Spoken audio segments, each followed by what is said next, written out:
মানুষ সব অস্থির হয়ে যাবে, বেকুব মানুষগুলো বলবে একজন আরেকজনকে, কিরে ভাই এটা কি হইল, মা লাহা কি হলো, এটা স্বর্ণ কেমনে কথা বলে, রৌপ্য কেমনে কথা বলে, টাকার বান্ডেল কেমনে কথা বলে, সব দেখি কথা বলে, বিষয়টা কি রে ভাই।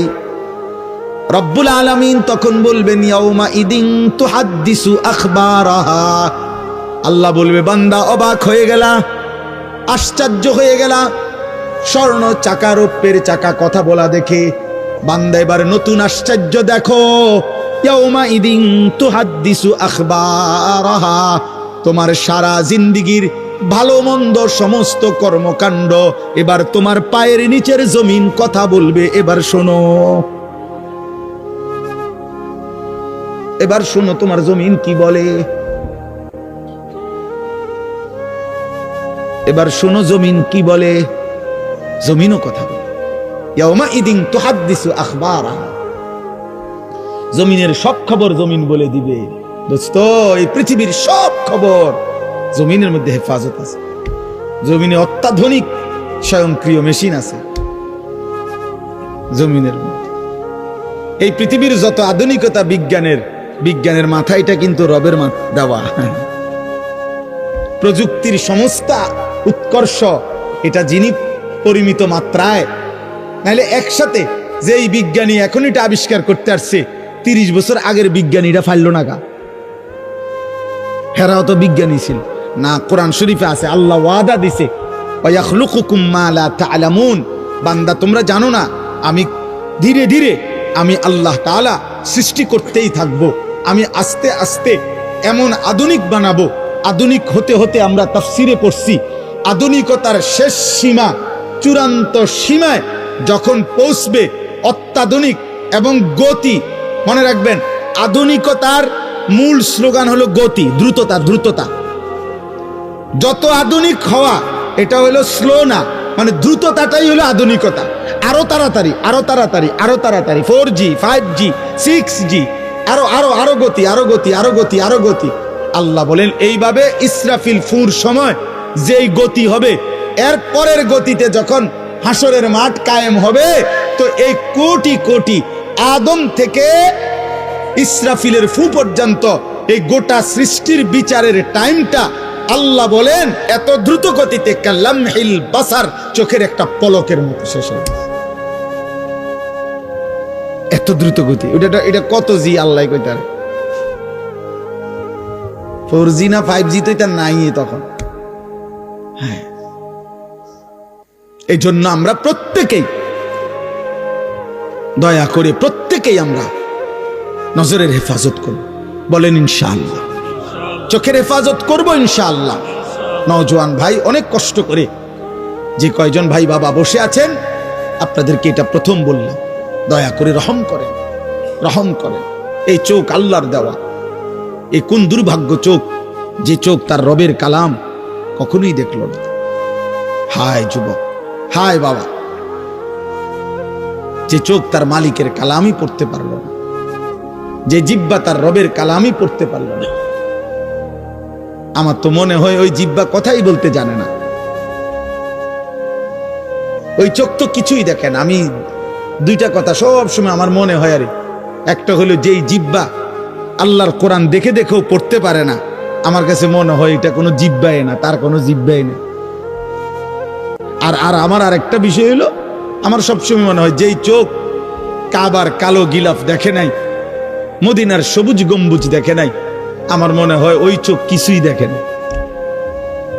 ওই দেখলো কি আর জীবন? ও মালিকের ঘরই দেখে নাই, ও বন্ধুর রওজাই দেখে নাই, ও আর জীবনে দেখলো কি? ওই চোখ দেখলো কি? আল্লাহ আমাদেরকে হেফাজত করেন, আল্লাহ আমাদেরকে তৌফিক দেন, মালিকের ঘর দেখার সুযোগ দেন। যে চোখ আল্লাহর ঘর দেখবে, সে চোখ গুনাহ করবে কেন? যে চোখ জান্নাত দেখবে, সে চোখ গুনাহ করবে কেন? ফালা তা'লামু নাফসুম মা উখফিয়া লাহুম মিন কুররাতি আ'য়ুন। আল্লাহ বলে, বান্দা অপেক্ষা করো, জান্নাতে আমি তোমার জন্য এমন নিয়ামত রেখেছি, যা তখন তোমার সামনে খোলা হবে, তোমার চোখের প্রথম দৃষ্টিতে তোমার চোখ ঠান্ডা হয়ে যাবে, চক্ষু শীতল। এই পৃথিবীতে তাফসিরে আছে, দুনিয়াতে মানুষের চক্ষু শীতল হয় না। দুনিয়াতে এমন কোনো কিছু নাই যেই জিনিস দেখবার পরে আর দেখতে মন চায় না। পৃথিবীর সবচেয়ে সুন্দর জিনিস দেখার পরও যদি কাউকে বলে আর কিছু দেখবেননি, সে বলবে হ্যাঁ আরো দেখবো, আর আসেনি কিছু। এজন্য তাফসিরে আছে যে দুনিয়াতে চক্ষু শীতল হয় না, চোখ ঠান্ডা হয় না, মানে আর দেখবো না এটা মনে চাইছে না, এরম হয় না দুনিয়াতে। কিন্তু আখিরাতে জান্নাতে এটা হবে। আল্লাহ বলেন চক্ষু শীতল হবে, মানে বান্দা যখন জান্নাতের একটা একটা নিয়ামত দেখবে, এরপরে এই নিয়ামত আরো হইতে পারে আরো সুন্দর, এটা সে ভাববেও না, এর চাইতে সুন্দর সে দেখতেও চাইবে। এই জন্য হাদিসের মধ্যে আছে, জান্নাতের সমস্ত নিয়ামত জান্নাতি বান্দা দেখবার পরে, উপভোগ করার পরে, লাহুম মা ইয়াশাউনা ফিহা ওয়া লাদাইনা মাজিদ, বান্দা যা চাইবে আল্লাহ তো দিবেই। আল্লাহ আবার নিজের থেকে আরো অনেক কিছু দিবে। সর্বশেষ আল্লাহ ফেরেশতাদের মাধ্যমে জিজ্ঞেস করবে, ফেরেশতারা বলো না আমার বান্দারে জিজ্ঞেস করো ও আর কিছু চাইবে কিনা, আর কিছু দেখবে কিনা, আর কিছু লাগবে কিনা। ফেরেশতারা বলবে, হে আল্লাহর প্রিয় বান্দা জান্নাতি, আপনার আর কিছু লাগবে, আপনি আর কিছু চাইবেন, আর কিছু বলবেন? সুবহানাল্লাহ। জান্নাতি বান্দা বলবে, হায় ফেরেশতা, আর বলবো কি, যা আমি চেয়েছি তাও পেলাম, যা আমি চাই নাই তাও রবের কাছ থেকে পেলাম, আর কিছু চাইতে হবে, আর কিছু চাওয়ার মতো হইতে পারে এমন ভাবনাও তো আমার মাথায় আর ধরতেছে না, আর কিছু নাই, আমি কি বলবো আর?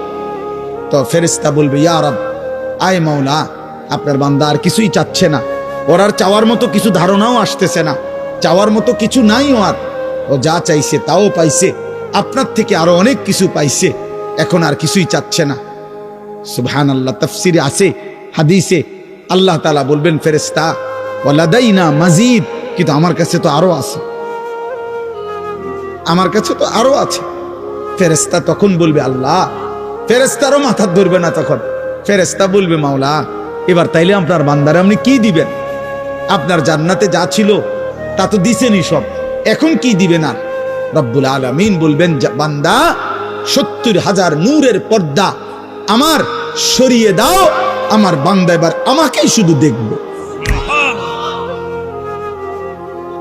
ও আমাকে দেখবে। আর তখন বুঝবা আমাকে দেখার মজা কি, আমাকে দেখার সুন্দর কি। এজন্য তাফসিরে আছে, বান্দা যখন আল্লাহর দিকে তাকাবে তো 70,000 বছর প্রথম দৃষ্টিতেই তাকিয়ে থাকবে, 70,000 বছর, আর জান্নাতের বাকি অংশের কোন নিয়ামত তার মনেও পড়বে। রব এত সুন্দর। আমার শায়েখ আল্লামা মুফতি মুশতাকুর নবী কাসেমি হুজুর বলেন যে জান্নাতের হুরেরা আপনি টানাটানি করবে, ভাই সাহেব কি তা ঘটনা কি, ছাইরেই তো দিলেন আমগরে দেখবেন না। জান্নাতি বান্দা হুরদেরকে বলবে, আজ সব খাল্লি সরেন থেকে সদবদ। রবের নজর, মালিকের দিদার, আল্লাহ তাআলার এই দিদারের সামনে গোটা জান্নাত তুচ্ছ। তাহলে যে চোখ আল্লাহকে দেখবে সে চোখ হারাম কেন দেখবে? সে চোখ হারাম কেন দেখবে?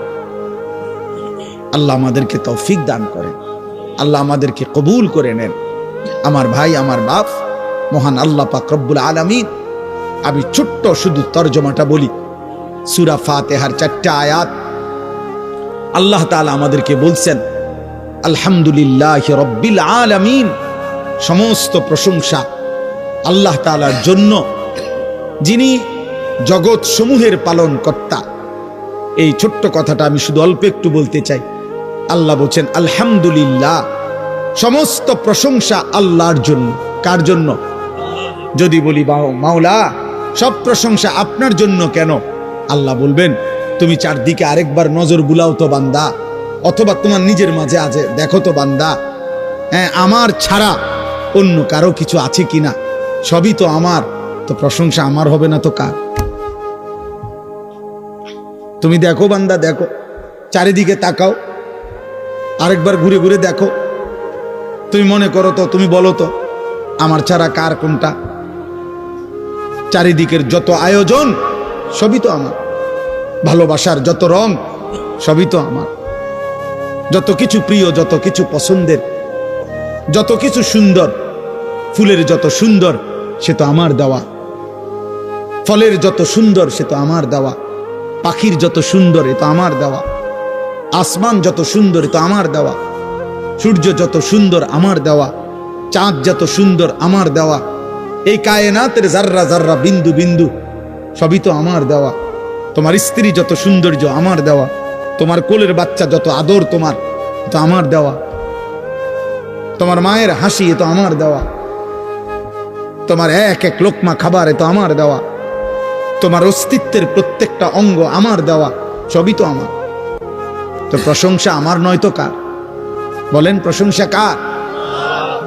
অতএব সবচেয়ে আশ্চর্য দুঃখের কথা, অবাক ওই মানুষের প্রতি, অবাক ওই যুবকের প্রতি যে যুবক প্রতিনিয়ত রবের এই দুনিয়া তুমি দেখছো আর উপভোগ করছো, অথচ একবারও তোমার রবের কথা তোমার মনে পড়ে না।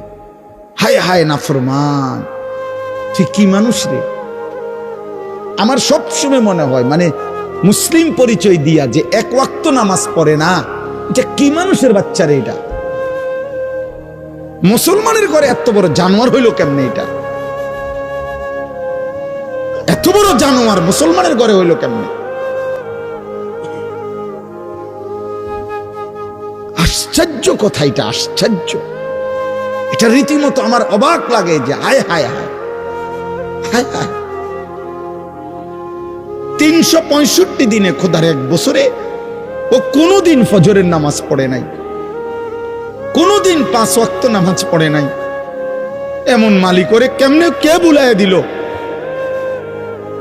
জন্মলগ্ন থেকে যে শুনছে সে মুসলমান, জন্মের পরে যার কানে আজান দিছে, একামত দিছে, যার মা মুসলমান, যার বাবা মুসলমান, যার বংশের সকলে মুসলমান, যার চারিদিকে মসজিদ, যার মিনারায় আজান, যার ঘরে ঘরে রবের কোরআন, যার চারিদিকে মাদ্রাসা, এত বেশি দ্বীনি পরিবেশের ভিতর থেকেও যেদিকে তাকায় কোনো না কোনো মসজিদ, প্রতিনিয়ত আজান ভেসে আসে, তার মা জানে মুসলমান, তার বাবা জানে মুসলমান, সে নিজের হাতে কতবার লিখছে তার ধর্মের নাম ইসলাম, এত কিছুর পরে ও একটা সাজদাও দিবে না? বলেন না কেন? ওইটা কি বিষয়টা? তোমরা যদি এখানে একটা ছেলে এমন থাকো দোস্ত, মায়ের বুকের যদি 1 ফোঁটা দুধ পান করে থাকো, একবার বলো কে তোমার এমন মালিক ভুলায় দিল? এমন রব কেমনে ভুলে গেলা? এমন মালিক কেমনে ভুলে গেল? আলাম নাজালিল আরদা মিহাদা ওয়াল জিবালা আওতাদা ওয়া খালাকনাকুম আজওয়াজা ওয়া জাআলনা নাওমাকুম সুবাতা ওয়া জাআলনাল লাইলা লিবাসা ওয়া জাআলনান নাহারা মাশা। আল্লাহ বলে, বলো না বান্দা, পায়ের নিচের এই জমিন আমি কি তোমার জন্য বিছায়া দেই নাই? আমি কি পাহাড়গুলো তোমার জন্য পেরেগের মতো বসায় দেই নাই? আমি কি তোমাদেরকে জোড়ায় জোড়ায় নারী পুরুষে সৃষ্টি করি নাই? 2 চোখের ঘুম কি আমি দেই নাই? আলোকিত পৃথিবীটাকে অন্ধকারের কালো চাদর দিয়ে আমি কি রাত্রি বানিয়ে দেই নাই? আবার অন্ধকারের চাদর ভেদ করে একটি আলোকিত ভোর, একটি দিনের আলো আমি কি এনে দেই নাই? মাথার উপরে 7টা আসমান আমি আল্লাহ কি বানাই নাই? একটা সূর্য কি আমি উঠাই নাই? আসমান থেকে অঝোর ধারায় বৃষ্টি আমি আল্লাহ কি নামাই নাই? জমিন থেকে উৎপন্ন ফুল ফসল আমি কি তোমার জন্য বের করি নাই? এত কিছুর বিনিময়ে বান্দা আমি বুঝি একটা সেজদাও পাবো না? আজ ঘরে যাইও না আব্বা। এই ছেলেরা যে কয়জন এখানে বসছো নামাজ পড়ো নাই, ঘরে যাইও না, ঘরে যাইও না, মসজিদে যাইও, মসজিদে মালিকের সেজদা দিয়ে যাইও। বেনামাজি যদি ঘুমায় যাইয়া ঘুম যদি আর না ভাঙ্গে,